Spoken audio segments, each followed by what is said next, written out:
প্রত্যেক নবীর শরীয়তেই এই কোরবানি ছিল। এই কোরবানি প্রত্যেক নবীর শরীয়তে, প্রত্যেক নবীর যে কওম ছিল ওই কওমের মধ্যে এই কোরবানির প্রচলন ছিল।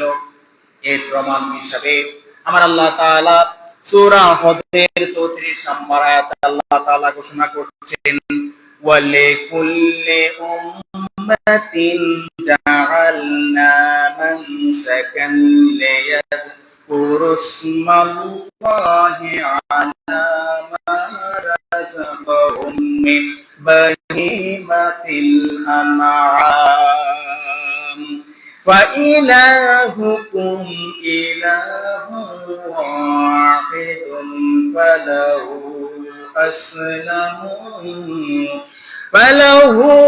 أسلموا وبشر المخبتين। আমার আল্লাহ তাআলা বলছেন সূরা হজের 34 নম্বর আয়াতে আল্লাহ তাআলা বলছেন, ওয়ালিকুল্লি উম্মাতিন জাআলনা, প্রত্যেক জাতির জন্য আমি এই কোরবানির নিয়ম করেছি। ওয়ালিকুল্লি উম্মাতিন জাআলনা মানসাকান, আমি প্রত্যেক জাতির জন্য এই কোরবানির নিয়ম করে দিয়েছি। এই কোরবানি তো শুরু হয়েছে হাবিল এবং কাবিল থেকে।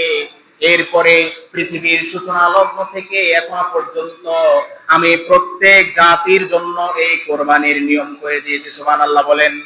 লিয়াযকুরুসমাল্লাহি, যাতে করে তোমরা আমি আল্লাহ তাআলার নামকে স্মরণ করো। কার নামকে স্মরণ করো? যাতে করে তোমরা যখন কোরবানি করবে, ওই কোরবানি করার সময় ইসমাল্লাহ, যখন তোমরা কোরবানি করবে ওই কোরবানির সময় যাতে আমি আল্লাহ তাআলার নামকে তোমরা স্মরণ করো।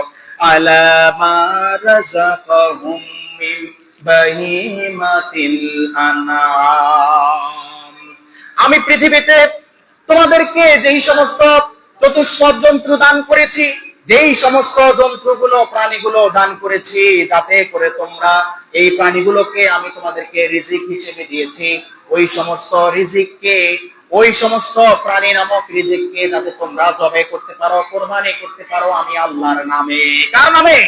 আল্লাহর নামে। এখন ভালো করে বুঝেন, আমরা অনেকে একটা মাসালাগত শব্দগত ভুল করি, যেটা আমাদের শিরক হয়ে যায়। কি হয়ে যায়?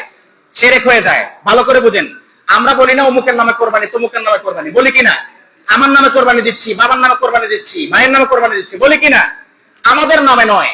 পরিষ্কার খেয়াল করেন, আপনি যদি বলেন আপনার নামে কোরবানি দেন তাহলে শিরক হবে। কি হবে? কার নামে? ইসমাল্লাহ, আল্লাহর নামে। কার নামে?